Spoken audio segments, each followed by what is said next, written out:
Porque el primero que vamos a ver se llama así. Y la gente cuando ve ese término abre los ojos. Entonces no se duerme. Durante esta primera parte de la clase no se duerme. En la segunda parte sí. Entonces, vamos a comenzar hablando de Neisseria gonorrea. Mejor dicho, el género Neisseria tiene dos especies que son de importancia clínica. Son Neisseria gonorrea, que produce la gonorrea, y la Neisseria meningitidis, que produce meningococcemia y meningitis meningococcus. En la primera parte vamos a ver todas las infecciones producidas por Neisseria gonorrea y luego vamos a ver producidas por Neisseria meningitidis. Entonces, Neisseria gonorrea son cocos gram negativos. Recuerden lo que les dije ayer, que la mayoría de los cocos que afectan a los humanos son gram positivos, con algunas excepciones, y esta es una de las excepciones, el género Neisseria, ¿no? Que en este caso son gram negativos. Fíjense cómo se observan aquí, se agrupan en pares, y estos pares tienen cada una de las células de la Neisseria tienen forma como de grano de café o de grano de caraota, lo cual un lado es como aplanado, y tienen la particularidad que los lados aplanados se ven por los lados aplanados. Entonces, tienen forma de grano de café, son inmóviles y no producen esporas. Estructura externa y antígeno. Tienen fibra o pili.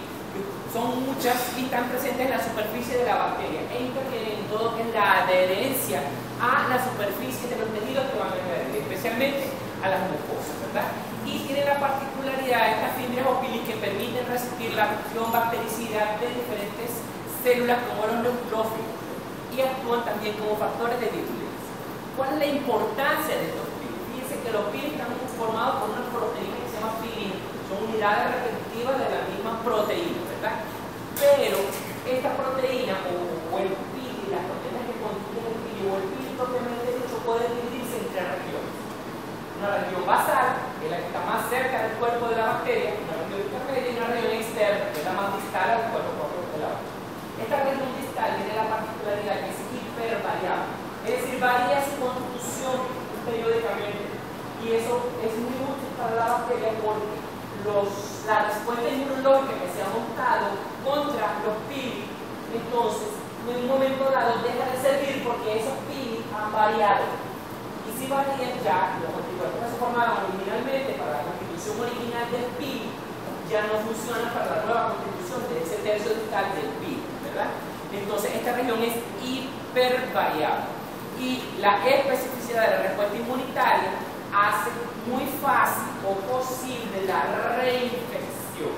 ¿Por qué? Porque me infecto primero con una cepa de Neisseria gonorrea que tiene la constitución del tercio externo de los pili de una manera, se monta una respuesta inmunológica contra ese pili, se elimina esa bacteria y posteriormente me infecto con otra cepa de Neisseria gonorrea que tiene una constitución diferente de ese tercio externo del pili. ¿Qué pasa? La respuesta inmunológica que había montado para la primera cepa de Neisseria gonorrea que me infectó no sirve para la segunda.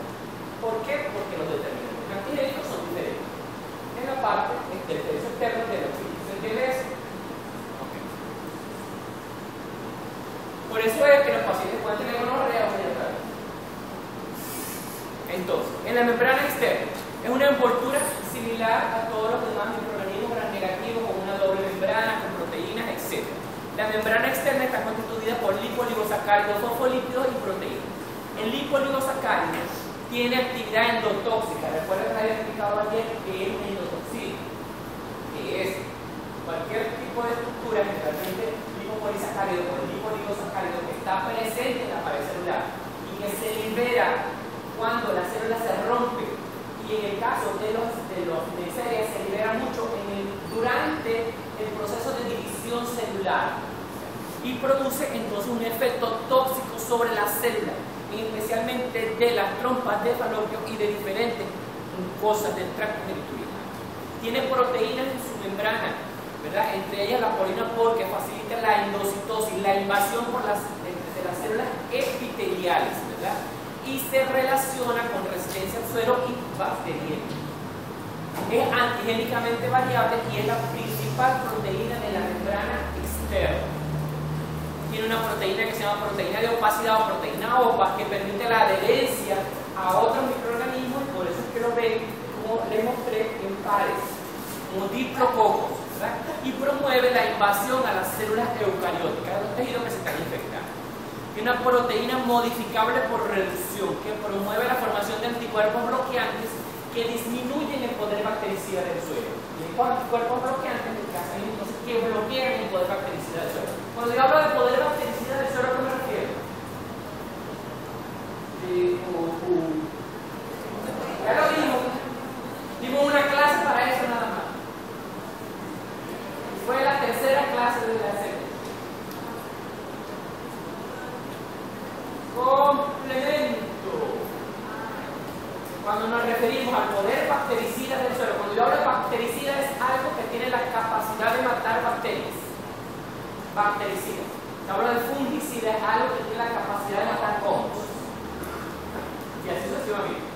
Entonces, cuando hablo de poder bactericida del suelo, significa que hay algo en el suelo que tiene la capacidad de matar bacterias.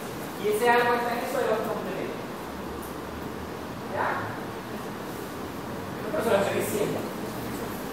Entonces, recuerden que yo les dije en la clase, y me imagino que la profesora Alejandra tuvo que haber dicho también, y si no le digo, bueno, aquí está, que el complemento afecta directamente a bacterias gram negativas.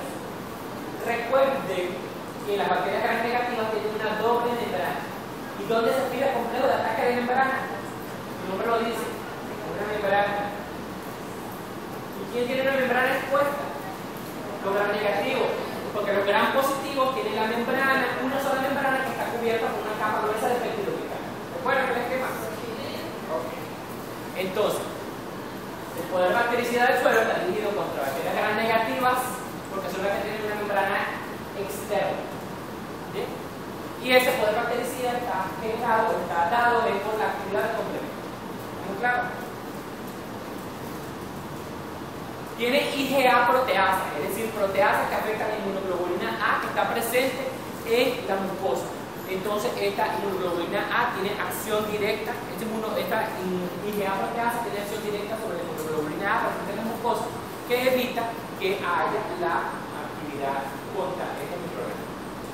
Desde el punto de vista epidemiológico, este es un patógeno que es exclusivo de humanos, que se transmite por vía sexual y perinatal. Produce infección en mucosas del epitelio columnar o transicional. ¿Dónde hay este tipo de epitelio? Epitelio columnar aquí. Vagina. Vejiga. El epitelio transicional. ¿Y el columnar? Cilíndrico. ¿Dónde? Tráquea, por ejemplo. ¿Dónde más? Por ese cilíndrico ciliar. Vamos a decir cilíndrico simple. Cilíndrico sencillo.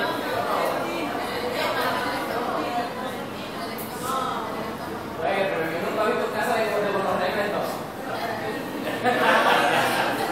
¿Dónde? En la uretra, en el endocervix. ¿Dónde más? Recto.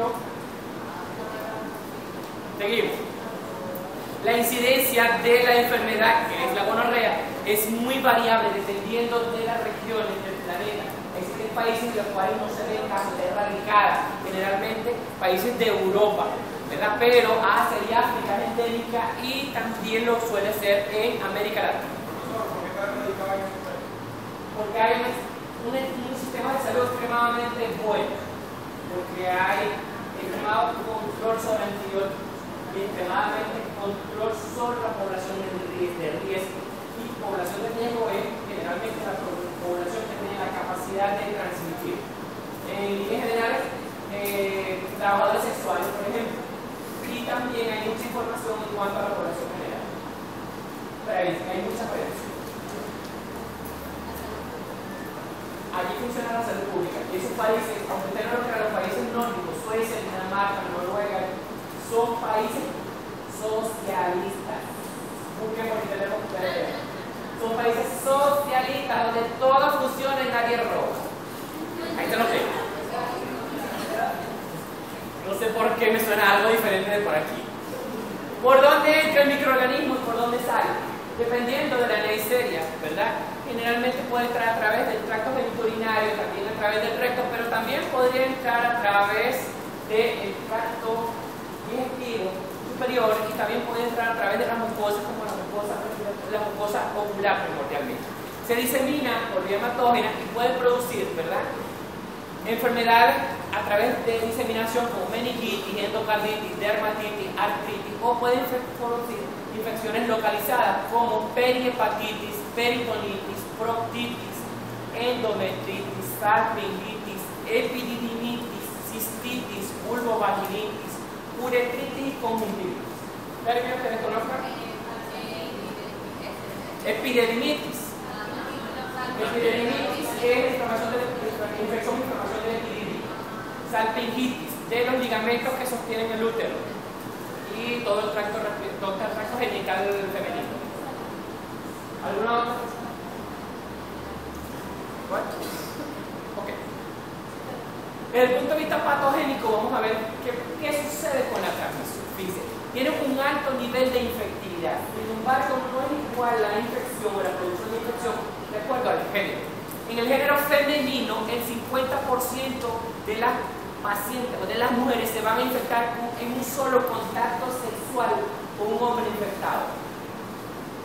El 90% de las mujeres que tienen contacto sexual con un hombre infectado se van a infectar después de 3 contactos sexuales. Pero en el hombre la cosa es mejor. Gracias a Dios. Del 20 al 30% de los hombres se van a infectar en un solo contacto sexual con una mujer que está infectada. Mientras que el 80% de los hombres se van a infectar si hay más de 4 contactos sexuales con una mujer que está infectada. Obvio, esos contactos sexuales se refieren a sexo sin protección. La transmisión por penetración anal es eficiente, es decir, que no solo puede haber la producción de la enfermedad de la gonorrea a nivel del tracto genital, sino que también puede haber a nivel del recto la gonorrea. La transmisión de uretra a orofaringe y de orofaringe a uretra es ineficiente y muy poco frecuente. Eso no quiere decir que no puedan darse. No, esto es desde el punto de vista epidemiológico. A lo mejor por la constitución, también viene por lo que es la constitución propiamente del tracto genital, ¿verdad?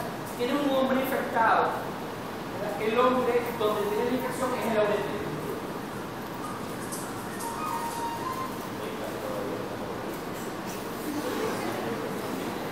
Entonces, la infección en el hombre, la infección va a estar en la uretra. ¿Qué sucede? Cuando el hombre va a eyacular, o mejor dicho, durante la relación sexual, el pene penetra y tiene contacto con el cuello uterino. Y la región del cuello uterino, o mejor dicho, la región del tracto genital femenino que tiene, digamos, el primer contacto con el microorganismo es el endocel. Prácticamente te está llevando el microorganismo al tejido susceptible. En cambio, que la mujer infectada tiene la Neisseria en el tracto genital y lo tiene en el endocel. ¿Qué sucede? El tejido susceptible para el hombre es la uretra.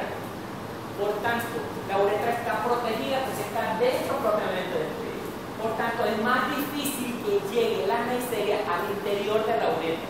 Por eso es menos frecuente que en un solo contacto haya la producción de la infección en el hombre. Primordialmente son causas anatómicas.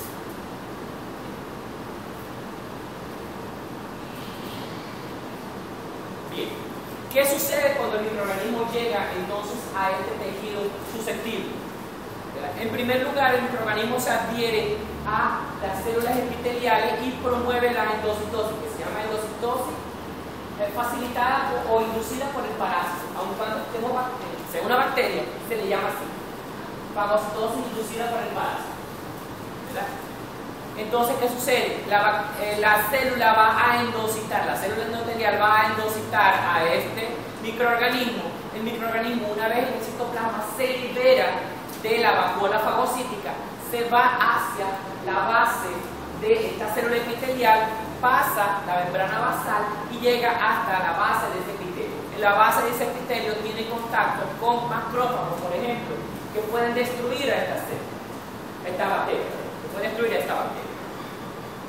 También puede suceder que esta célula infectada sea reconocida como tal por células del sistema inmunológico, como los leucocitos polimorfonucleares, por los mismos macrófagos, y esta célula sea destruida. Y haya aquí en el espacio, en el epitelio, haya un espacio donde hay una célula destruida y haya toda una serie de detritus celulares. ¿Qué sucede? La bacteria, cuando pasa a través de otra célula del epitelio y llega hasta el epitelio, a la parte basal del epitelio, puede resistir o puede no ser fagocitada y pasa a esta área donde no hay células del sistema inmunológico, donde hay solo detritus celular. Este complejo de detritus celulares puede como camuflar momentáneamente a ese microorganismo. Y a esta mezcla de estas bacterias que están aquí más la mezcla de detritus celulares, se le llama unidad infecciosa, porque tiene la capacidad de resguardar momentáneamente a la bacteria de las células del sistema inmunológico. Muchas veces estas bacterias en el epitelio basal pueden ser también fagocitadas y destruidas por leucocitos polimorfonucleares. No, mentira, fagocitadas por leucocitos polimorfonucleares. Y estos leucocitos pueden emigrar hacia la superficie del epitelio llevando a la neisseria desde la parte basal hacia la parte superficial del epitelio y liberarse esa neisseria desde allí. ¿Ves? Y volver a infectar a otras células del epitelio. O pueden ser secretadas estas células con la secreción purulenta.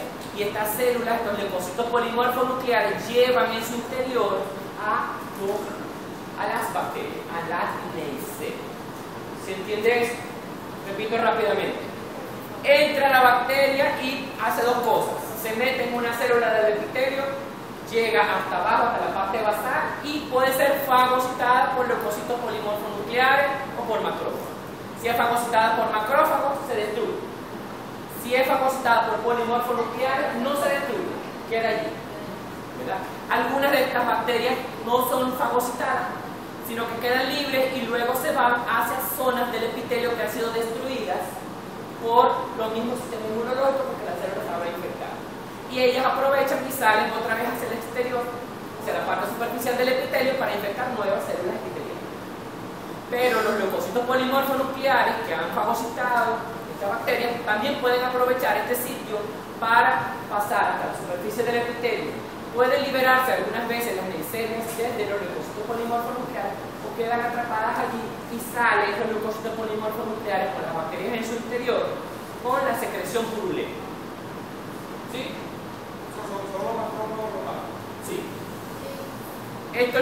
Estas bacterias pueden unirse o camuflarse muchas veces dentro de o con los detritus celulares que pueden quedar como enmascaradas y salen hacia el exterior posteriormente para infectar otras células. ¿Estamos claros ahí? Ahora sí. Nada, se durmieron todos, voy a tener que mostrar una foto.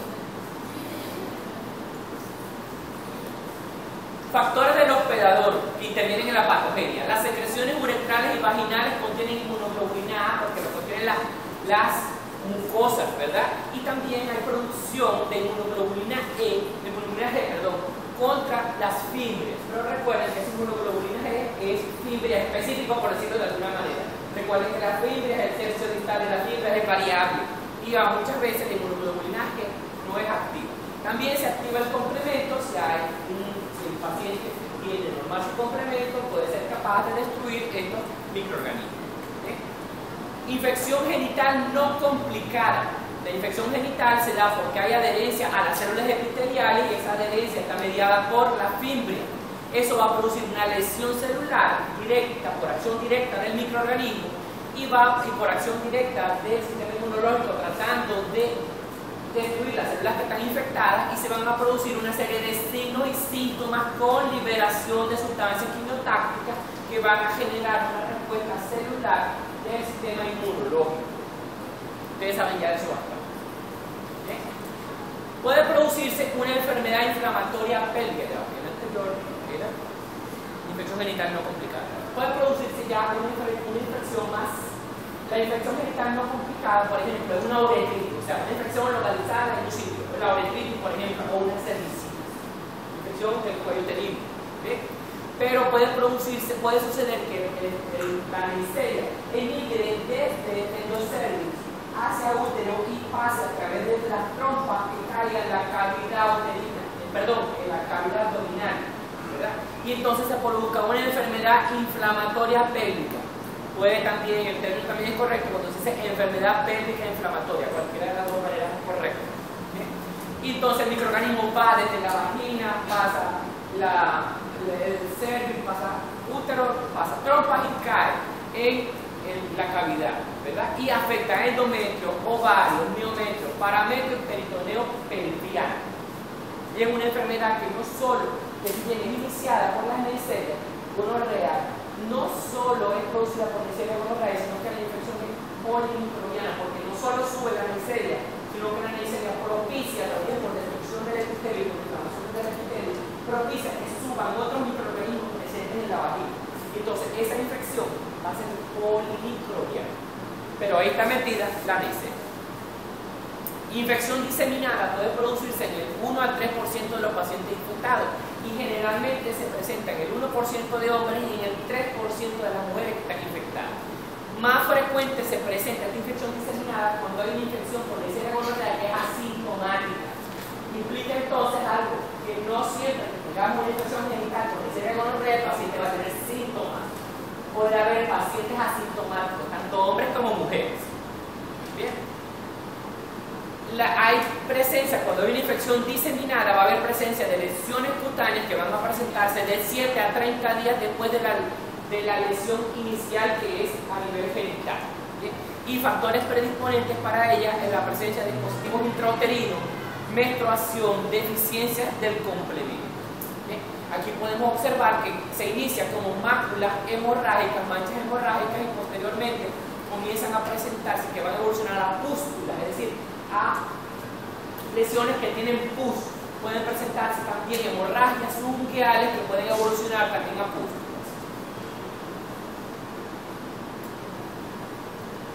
La infección uretral, ¿verdad?, puede presentarse en el hombre, lo que más frecuentemente se presenta, entonces una uretritis anterior aguda.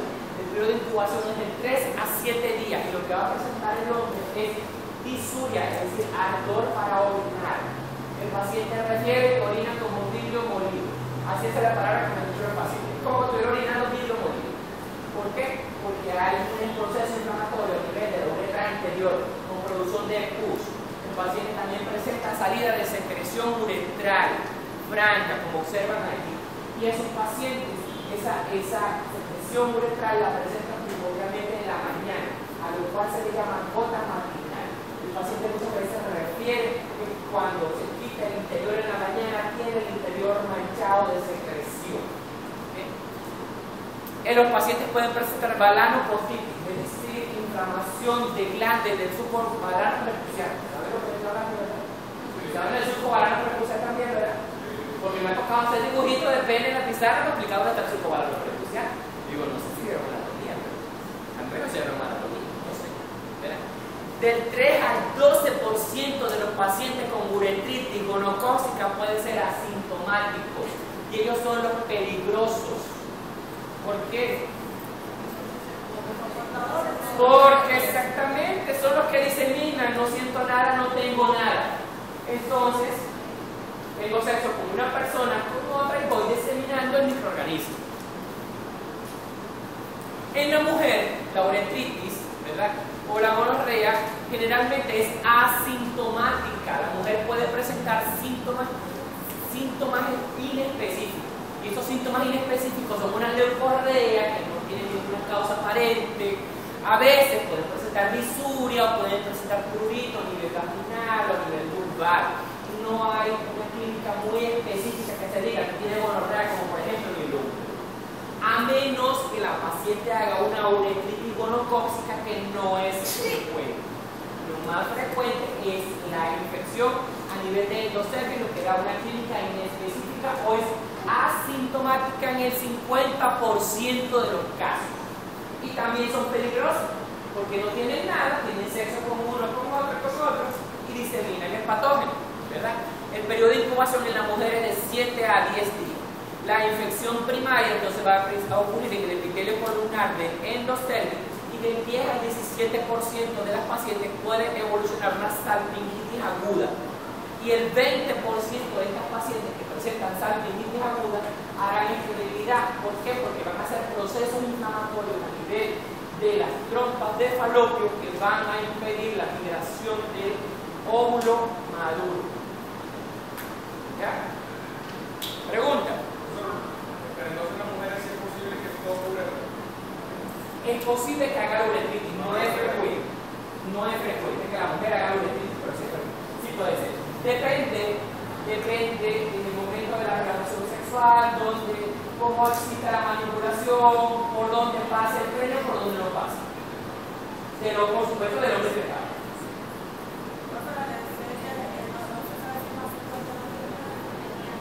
Ya lo dije, es más frecuente, la clínica más frecuente en las mujeres. La clínica más frecuente en el hombre. La infección se produce más frecuente en la mujer que en el hombre. Recuerden que lo dije hace rato. Y estaba dado por cuestiones anatómicas primordialmente. Puede haber entonces localizaciones extragenitales, como por ejemplo la forma anorrectal, en la cual hay producción de proctitis gonocócica por inoculación directa del microorganismo a la región anorrectal, ¿verdad? La clínica es variable, puede ser asintomática, pero también podría haber una forma subaguda en la cual hay pocos síntomas, pero también puede presentarse una rectitis gonocócica aguda con producción de secreción purulenta, dolor a la defecación, etc. Puede haber también la faringoamigdalitis gonocócica o faringitis gonocócica, en el cual el 80% de los casos es asintomático, en el 15% de los casos el paciente presenta algún tipo de molestia, irritación de la garganta, y el 5% de los casos es francamente un cuadro inflamatorio de amígdalas, de faríngeo, incluso con fiebre. Eso es lo que se llama angina febril o una faringoamigdalitis gonocócica. O sea, voy a cortar. Localizaciones extragenitales también, una de las más importantes, o la que tenemos que tener pendiente, es la conjuntivitis neonatal. ¿Qué sucede? Cuando hay un parto vaginal y la madre tiene gonorrea, el niño al pasar por el canal del parto puede adquirir el microorganismo y este se va a pegar del epitelio columnar de ¿dónde? La conjuntiva, ¿verdad? Y entonces se produce una conjuntivitis gonocócica o una conjuntivitis purulenta en el recién nacido, que se va a presentar generalmente a los 2 a 4 días después del nacimiento.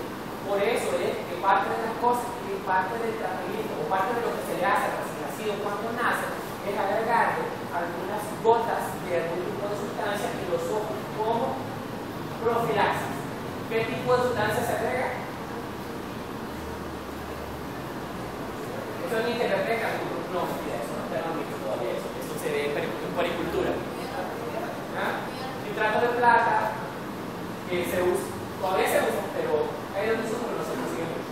Se agrega una gota de nitrato de plata en cada ojo, o se le puede también colocar ciprofloxacina en cada ojo, o se le puede agregar como gota de una gota y ya, en cada ojo, de manera profiláctica.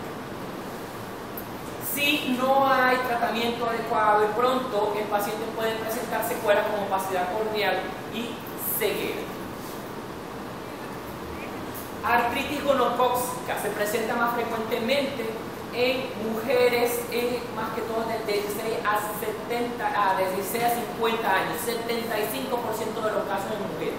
Y allí la anestesia va a afectar las grandes articulaciones, rodillas en primer lugar. En segundo lugar, la articulación de la cadera y en tercer lugar, la articulación de codo primordialmente, que produce fiebre, tenosinovitis y artritis aguda en una o más articulaciones. Generalmente es una artritis asimétrica que afecta grandes articulaciones en orden, rodilla, cadera, codo. Primordialmente rodilla es lo más frecuente y generalmente es unilateral. Inflamación de la sinovia y de los tendones.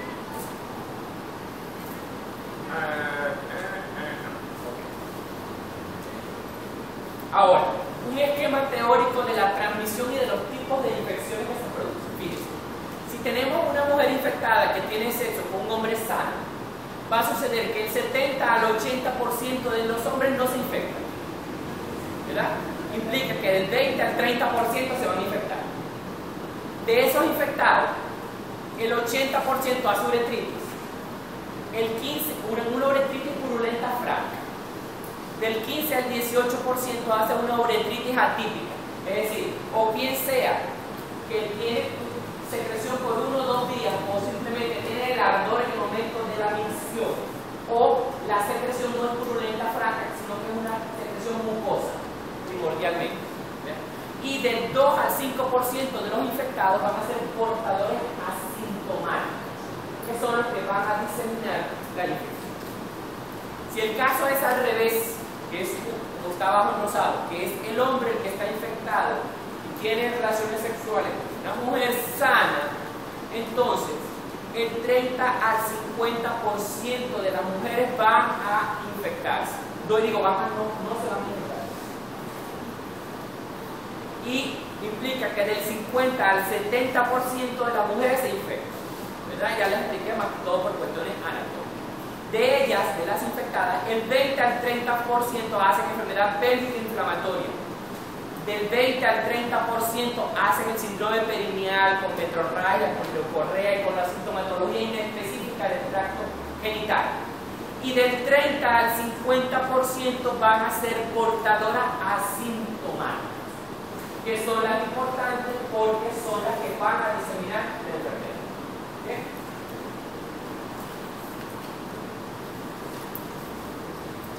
Bien, diagnóstico microbiológico de uno. Primero, ¿qué muestra tomamos? Depende del paciente, depende de la clínica que tenga. Si tenemos una mujer, ¿verdad? El sitio de elección es el endostérmico, porque ahí donde está el epitelio columnar, que es blanco de microorganismos. En segundo lugar, vamos a irnos a recto, dependiendo de las prácticas sexuales de esta mujer. Recto, uretra y faringe. La uretra, si la paciente está presionando uretra. Si es un varón heterosexual, el sitio ideal para toma de muestra es uretra, ¿verdad? Uretra.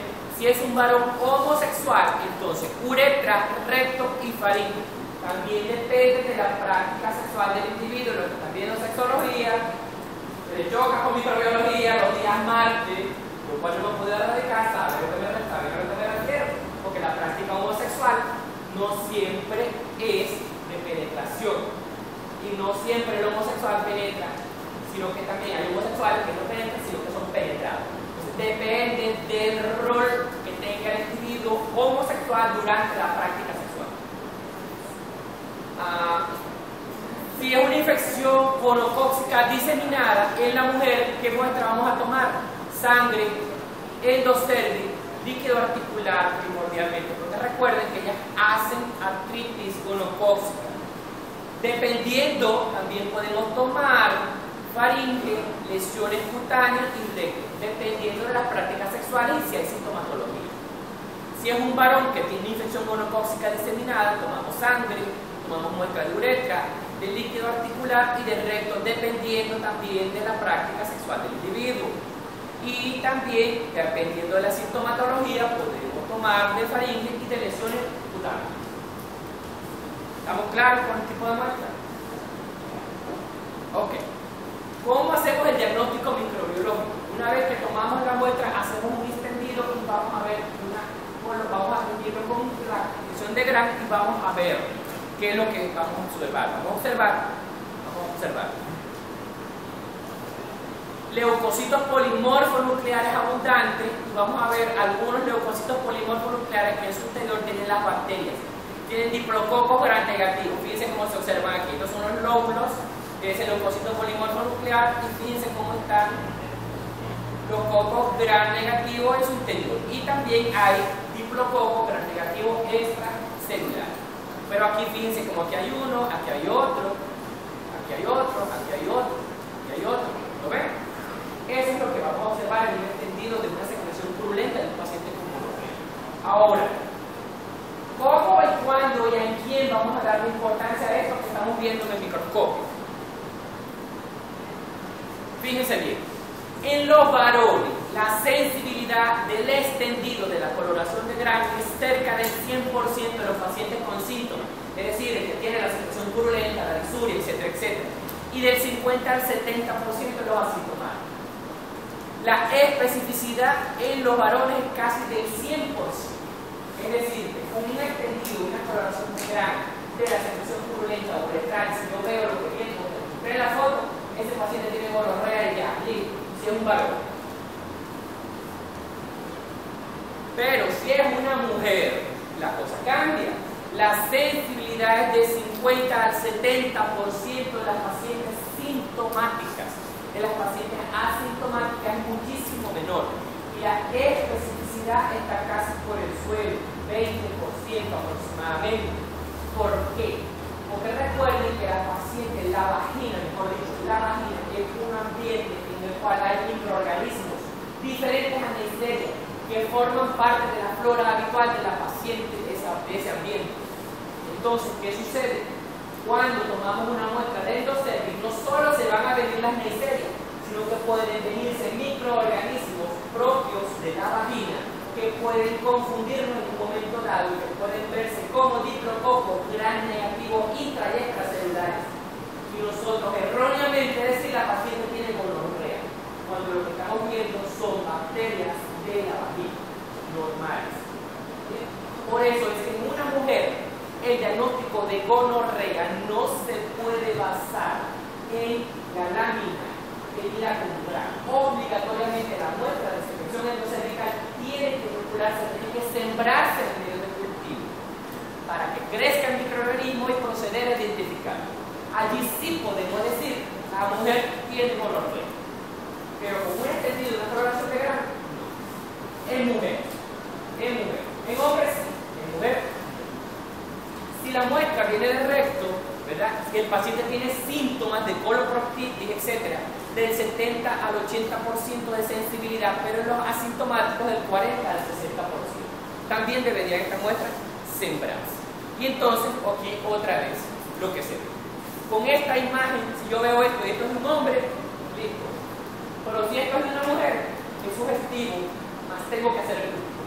Obligatoriamente no puedo dar el diagnóstico solo con esta imagen. ¿Estamos claros? En una mujer. Una vez que lo hemos cultivado, lo utilizamos estos medios de cultivo y vemos si fermentan. ¿Qué fermentan? Se utiliza la glucosa, se utiliza, pero no utiliza sacarosa, lactosa ni maltosa. Recuerden lo que les había dicho hace una vez, que los medios de cultivo los tenemos solitos, tenemos cada sustancia nutritiva en un tubo, en este caso tiene un indicador de pH que se llama rojofenol, que cuando la bacteria utiliza el carbohidrato, produce sustancias ácidas de desecho, cambia el pH y el indicador de pH cambia de color y se pone amarillo. Normalmente es el rojo rosado.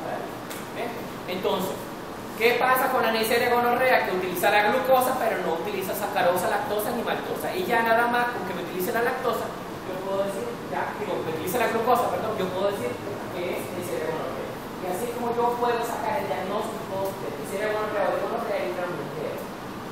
Se puede hacer en el hombre también, pero ya en el hombre con la lámina es suficiente. ¿Okay? Y aquí podemos observar las colonias de Neisseria gonorrea. Pueden utilizarse otros métodos como inmunofluorescencia, como técnicas basadas en biología molecular, pero generalmente con el cultivo de la lámina dependiendo del paciente es suficiente. Tratamiento, penicilina, 6 personas, 4.800.000 unidades de penicilina. 2 ampollas de penicilina en cada nalga de una sola vez no son mujeres. El paciente después pasa una semana y no puede sentarse, pero le pones una vez aquí 5.60 y 5.60. Sale así. Centracional se pone una dosis única de 400 miligramos por viento venosa y ciprofloxacina 500 miligramos cada 12 horas por 7 días. Pregunta, ¿de gonorrea? Nada, superado por terrible. Meningitis, Neisseria meningitis. Igual que el anterior. Focos gram negativos que se agrupan en parejas con superficies adyacentes aplanadas, en forma de grano de café, inmóvil, no escorulado, muy sensible al frío de la desecación, igual que Neisseria gonorrea. ellos no resisten la desecación. Y fíjense una característica que tiene este género. Este género particularmente se transmite también, como muchos de los estreptococos, por transmisión directa, por contacto directo de persona a persona. En el caso de Neisseria gonorrea, por contacto sexual, pero en este caso de Neisseria meningitidis, el contacto es a través de secreciones orales, a través de gotitas de flúor de una persona que está colonizada en su orofaringe. Estructura antigénica y el grupo serológico, ¿verdad? Tiene proteínas de membrana externa como la polina A y la polina B lipo-oligosacáridos y puede agruparse en serogrupos de acuerdo a las diferencias antigénicas de los polisacáridos de sus cápsulas.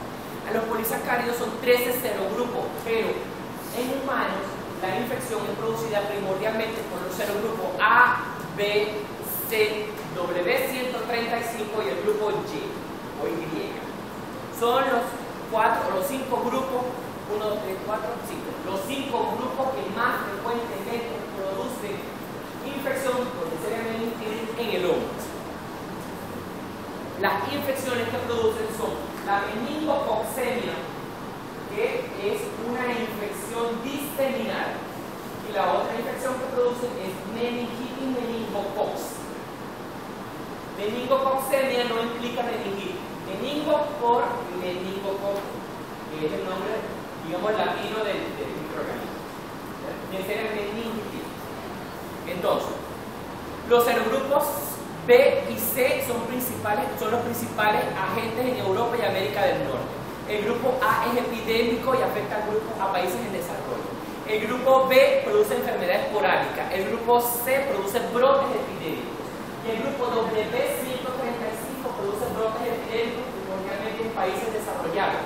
Sin embargo, el grupo W135 ha sido ubicado en los últimos años produciendo brotes epidémicos en Latinoamérica. En especial ha afectado a Chile y a Argentina, pero primordialmente en Chile. De hecho, en Chile es un problema de la meningitis meningocócica y la meningococcemia por el grupo W135. Es un problema de salud pública. Allá. Se presenta en todos los grupos etarios la enfermedad por Neisseria meningitidis. Sin embargo, hay dos picos importantes o dos grupos de edades importantes en los cuales hay una frecuencia elevada de infección, que son los lactantes de 3 a 12 meses de edad y en los adolescentes. Ya a partir de los 20 años de edad es muy rara la infección por Neisseria meningitidis. ¿Por qué? Porque resulta ser de que nosotros, como flora saprófita, tenemos una Neisseria en nuestra orofaringe, que se llama Neisseria lactámica. Entonces, durante las 2 primeras décadas de la vida, nosotros estamos en contacto perenne con los determinantes antigénicos de la Neisseria lactámica y podemos generar entonces anticuerpos contra Neisseria lactámica que también tienen reacción cruzada contra Neisseria meningitidis. Y ya a los 20 años de edad, ya al final de la segunda década de la vida, nosotros ya tenemos nuestro sistema inmunológico suficientemente maduro y ha generado una respuesta antigénica contra Neisseria lactámica que sirve también contra Neisseria meningitidis. Por eso es poco frecuente la infección por Neisseria meningitidis después de los 20 años de edad. ¿Estamos claros? Okay. 40 al 50% de los casos de infección por Neisseria meningitidis están precedidos o se acompaña de un cuadro catarral, es decir, de un cuadro viral que afecta al tracto respiratorio superior. Entonces aplica lo mismo que les había dicho en el estreptococo. El paciente se contamina o se coloniza, se infecta a través del tracto respiratorio superior por contacto con un paciente que está colonizado o infectado. En el tracto respiratorio superior, el microorganismo permanece durante un periodo de tiempo y ocurren dos cosas: o el paciente queda colonizado durante un periodo de tiempo y se elimina posteriormente el microorganismo, o el microorganismo coloniza y posteriormente invade y produce una meningococcemia o una meningitis meningocócica. Cualquiera de las dos vías es válida. Adquisición de la infección. Entonces, ya les había dicho esto, se adquiere por exposición al portador a través de contacto con las gotas de secreciones orofaringeas, y la infección se va a establecer si se logra que se adherirse a las células epiteliales no ciliadas de la mucosa faríngea. Factores que favorecen la infección: ¿verdad? La infección viral del tracto respiratorio superior y la exposición al humo del tabaco, porque va a alterar los mecanismos de aclaramiento del tracto respiratorio superior. El estado de portador puede estar presente en el 5 al 10% de las personas. Puede aumentar durante el periodo en el cual haya epidemia. Y el estado portador es mayor que en niños que en adultos. Y la razón ya se la explico, ¿verdad? El periodo de colonización generalmente es corto, de semanas a meses, y luego desaparece el microorganismo. Y no necesariamente el paciente o la persona afectada sufre infección. Infección en la puerta de entrada, es decir, que el microorganismo puede producir infección a nivel del tracto respiratorio inferior y posteriormente producir infección en otros sitios del cuerpo. Entonces, la puerta habitual de entrada es la orofaringe. La infección orofaringe generalmente es asintomática y ocasionalmente puede ocasionar una faringitis aguda.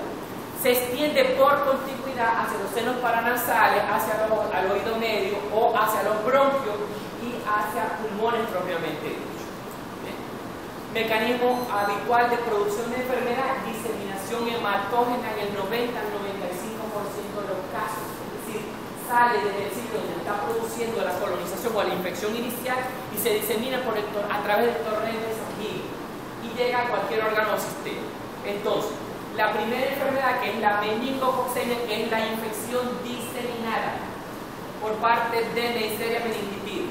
Desde la puerta de entrada se disemina por vía hematógena y se multiplica en el torrente sanguíneo, es decir, se multiplica en la sangre. Durante esa multiplicación en la sangre libera el linfoligosacárido, ¿verdad? O sea, la endotoxina.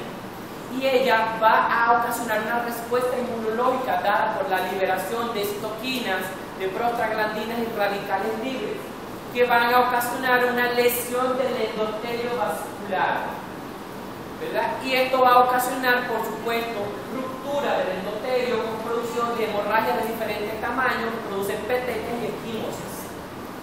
Se libera factor tisular de activación del sistema de coagulación, activa la actividad antifibrinolítica y se produce lo que se llama la coagulación intravascular diseminada, lo cual es una coagulopatía de consumo, donde se consumen todos los factores de la activada de coagulación y el paciente no coagula. O también ocurre la cosa contraria, se produce una activación exagerada del sistema de coagulación y se producen trombos que van a obstruir los pequeños vasos sanguíneos y van a ocasionar déficit de flujo sanguíneo distal con necrosis de tejido, como por ejemplo necrosis de dedos. ¿Pregunta de ellos? Nada, mejor. Están durmiendo si quieren y aprovechan ustedes si quieren. Lo despierten. Bien.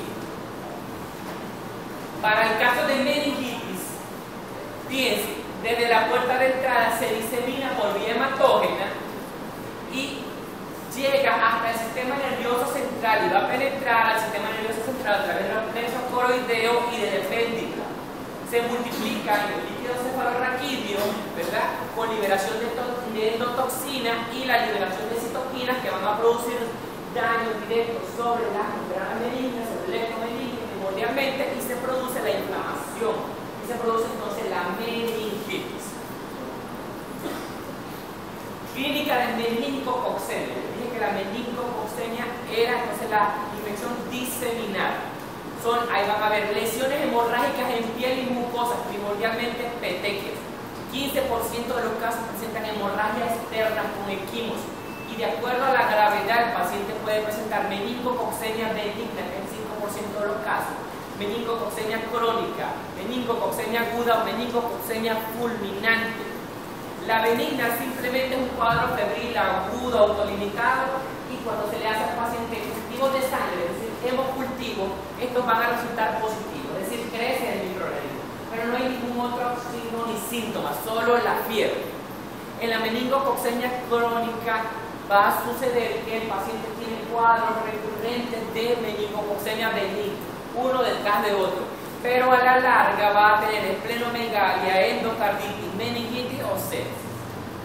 En el caso de la meningococcemia aguda es de gravedad variable, hay afectación del estado general, hay taquicardia, cefalea, fiebres altas, artralgia, artritis, pericarditis, todas las lesiones cutáneas con esquimos, petequias, puede haber ya la coagulación intravascular diseminada con la trombosis del pequeño vaso sanguíneo y necrosis de tejidos como en dedos.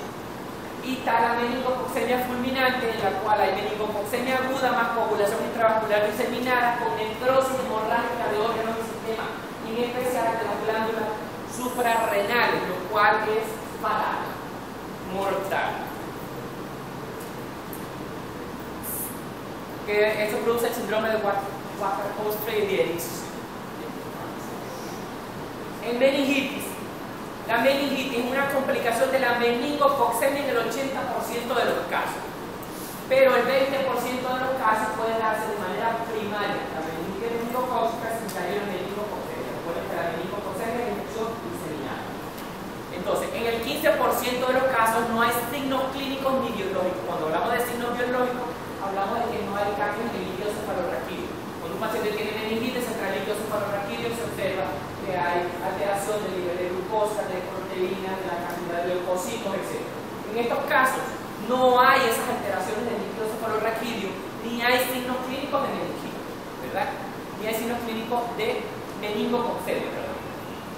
Clínica variable, meningitis con líquido cefalorraquídeo normal y también cultivos positivos hasta el extremo de una meningitis meningocócica, en la cual hay afectación del estado general, un toque de todo lo que es el sistema nervioso, porque hay clínica propiamente dicho, ¿cómo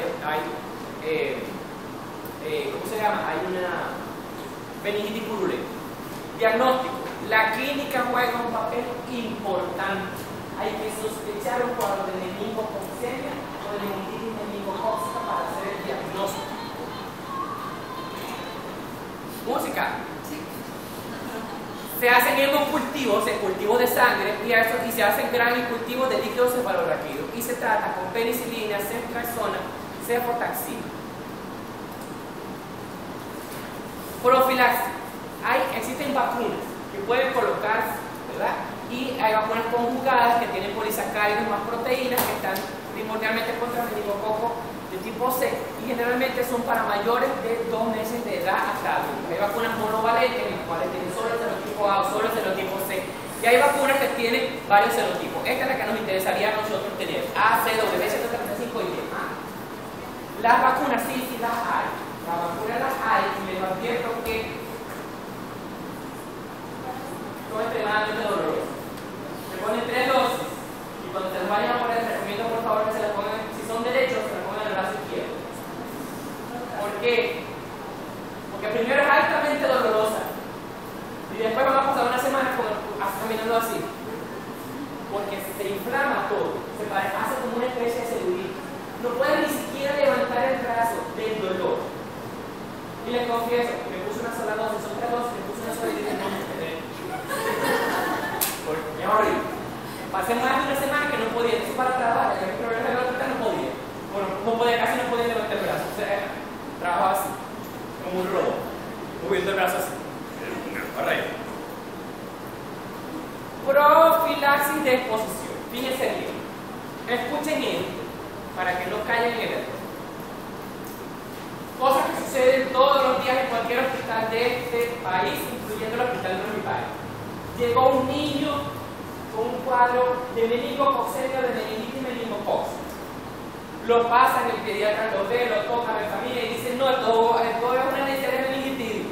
Van a resolver los cultivos, poner el tratamiento, hay que investigar a los familiares para ver si hay alguno que está colonizado, para poner el tratamiento para que lo vaya a hacer para el fin. Resulta ser de que las personas que están en contacto íntimo con el paciente hay que administrarle profilaxis, porque han sido puestos. Recuerden que la transmisión es de persona a persona a través de las gotitas de Fluger, es decir, intercambio de saliva.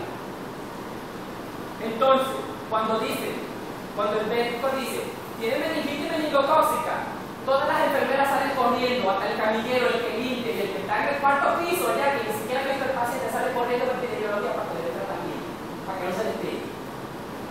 Y eso no es así. Porque el hecho de que el paciente pase por el frente tuyo en una camilla no implica que se te va a pegar, porque él no va caminando o no va en la camilla o en la silla de ruedas y va soltando el microorganismo, ¿verdad? Por los poros. Tú tienes que tener un contacto estrecho, prolongado con el paciente hablarte de cerca y para tú poder tener contacto con las gotitas de flujo de ese paciente para que te lleguen esas gotitas a tu tracto respiratorio. Incluso el mismo médico que lo llegó y lo atendió, no es necesario que se le coloque profilaxis, a menos que ese médico le haya metido el dedo en la boca al paciente y después se lo haya chupado. No haya agarrado y le haya besado al paciente en la boca. No es necesario. ¿En quién sí es necesario colocar profilaxis? En el familiar que vive con el paciente, que comparte día a día desde que ese paciente agarró el microorganismo, que lo colonizó hasta las primeras etapas de la infección, donde hizo fiebre, hizo las PTK y después lo llevó al hospital. A ese familiar que vive día a día con él en su casa, hay que ponerle profilaxis, que hay que investigar si tiene o no tiene la colonización. ¿Estamos claros? Las otras personas que sí hay que ponerle tratamiento profiláctico obligatoriamente en el hospital es al personal de laboratorio que trabaja con la muestra del líquido cefalorraquídeo de ese paciente. ¿Por qué? Porque está trabajando directamente con el líquido infectado de ese paciente. Está manejando prácticamente el microorganismo puro. Y ese personal es el personal de bioanalistas y de auxiliares que manipularon la muestra en el laboratorio de la emergencia y el personal del laboratorio de microbiología que manipuló la muestra. Eso sí, obligatoriamente hay que ponerle profilaxis. Y de eso son de los que se olvidan. Le dan profilaxis hasta el portero de la puerta de la puerta principal y a la central de dirección y no le dan profilaxis al personal de laboratorio. Y son los que tengan más riesgo de infectarse. ¿Listo? Pues, chao. Entonces, el viernes los dos grupos a las 8 de la mañana arriba.